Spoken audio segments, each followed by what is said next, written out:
Hey, Texas Values friends, Jonathan Saenz here. I'm on the floor of NRB, the National Religious Broadcasters Conference 2025, and the event is in Texas. Otherwise, I probably wouldn't be here because there's a lot going on at the Texas Capitol right now. Don't worry, I got 3 members of our team that are down there. There's some big hearings coming up later this week and certainly next week in Texas Faith and Family Day is March 6th, Thursday next week. But if you're in Texas, particularly if you're in DFW, you gotta see your friends, right? So we're in Grapevine, north of the airport, and no surprise that Patriot Mobile has a huge presence. So I got my good friend Leigh Wambsganss. I want to make sure that I introduce her correctly. Chief Communications Officer for Patriot Mobile. Patriot Mobile is America's only Christian conservative wireless provider. Did I get all that right? America's only Christian conservative wireless provider. All right, I'll let you hold this. That's right, we're 4G, 5G, all the same towers of the major networks. And the difference is, everyone has a cell phone, right? When you have your service with Patriot Mobile, a portion of every dollar we make is given to Christian conservative causes. Good, okay. Spoken like a chief communications officer. So I know a lot of work y'all do is across the country. Obviously you live here in Texas. Patriot Mobile is based in Texas, so you care a lot about what happens in the state of Texas. We're in the middle of the state legislature. Something that we've seen Abbott and Trump spend a lot of time together. As a matter of fact, I was up in D.C. for the inauguration, and we know Governor Abbott got several shout-outs from President Trump right after he was sworn in. Tell us about, maybe what you think. I mean, a Trump presidency, I would imagine, is also going to be helpful for our Texas legislative session. Absolutely. Governor Abbott saw almost immediately the Biden effect of open borders. And so he created Operation Lone Star not many weeks after Biden took office. And during that time, Texas authorities have seized over 600 million lethal doses of fentanyl. That's enough to kill every man, woman, and child in America, Mexico, and Canada. So that's what Texas authorities alone have seized. In addition to that, this illegal immigration is costing Texans. We have one study of $13 billion a year, and that's not even including the health care. The federal government requires public hospitals that get federal tax money to provide health care for illegal aliens. And Governor Abbott in August just signed a resolution requiring our Texas public health hospitals to start counting that money so that we can equate the cost to Texans, because as you know, Texas doesn't have a state income tax, so we pay for those hospitals through a line item on our property tax bills. So, we've got Texans who've worked their whole life are getting taxed out of their homes. And so I love that what Trump has done with the border, helping Texas. Obviously, we have the longest border with Mexico, over 1,200 miles. And so we love Borders Our Home, and he's doing a fabulous job.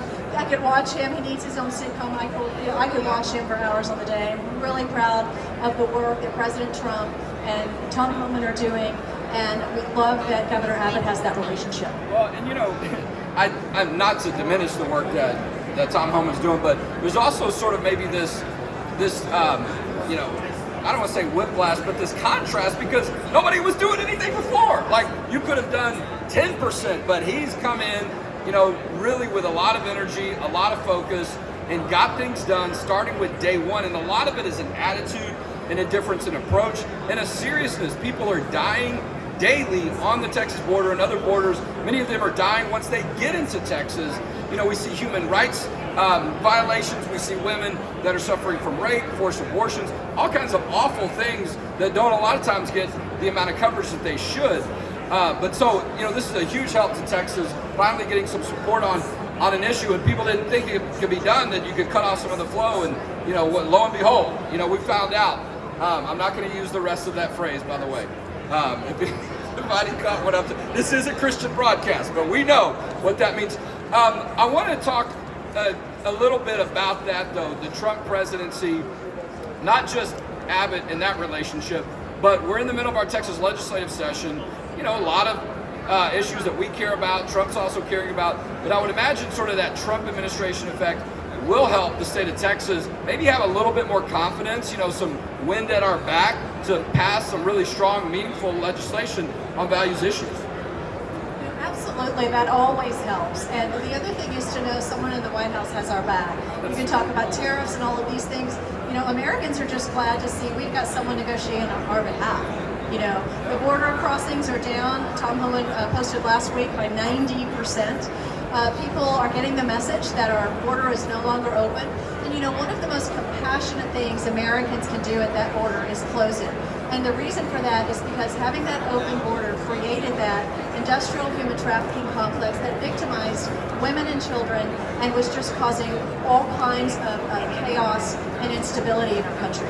Yeah, a lot of people that get caught up in it too, that have no idea what's going on, but that toxic environment, that lawlessness environment just, resulted in so many, like good people getting taken advantage of by the bad people, if I can put it in a simplistic way. But we're almost halfway through the legislative session, but there hasn't been a lot done. The Senate has been getting to work on some things. The House is slowly getting to work on some things. But yeah, we don't have the Biden administration threatening to sue every time we pass some meaningful legislation. As a matter of fact, I think you would expect Trump, whether it's on social media or in other settings, to say something positive about some of the things that are happening at our Texas Capitol. And trust me, those are talking points we're going to use when we're there as well. I know in the world that you're in, you guys work around the country. What are you, we know what's happening in Texas. We're at a religious event. We know Trump signed an executive order to push back against anti-religious, anti-Christian bias. Do you also think we're going to see people being more confident in other states, not just Texas? Absolutely. I mean, it empowers all of the states, right? Especially because these religious issues, they're a First Amendment freedom of speech and freedom of religion. So that's a federal issue, and that's why it's important to have that kind of conservatism that believes in our freedoms of religion. It is not a freedom from religion, it is freedom of religion in the White House and in Washington, D.C.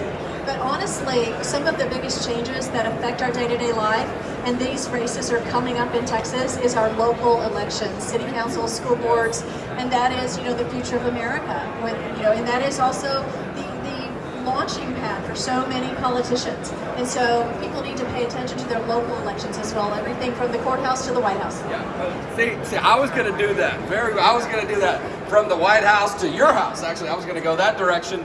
And you're no stranger to local issues and getting involved. You've been one of the strongest advocates and a difference maker, without question.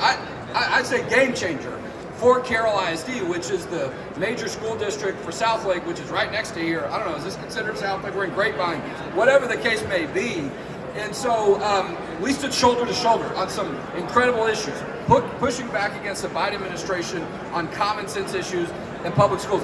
I want to close out though. I want you to talk a little bit. I mean, you're at a national organization, you travel a lot, you do a lot of great work in Texas too, no doubt. But you live in that community. I've seen you there. I know it matters.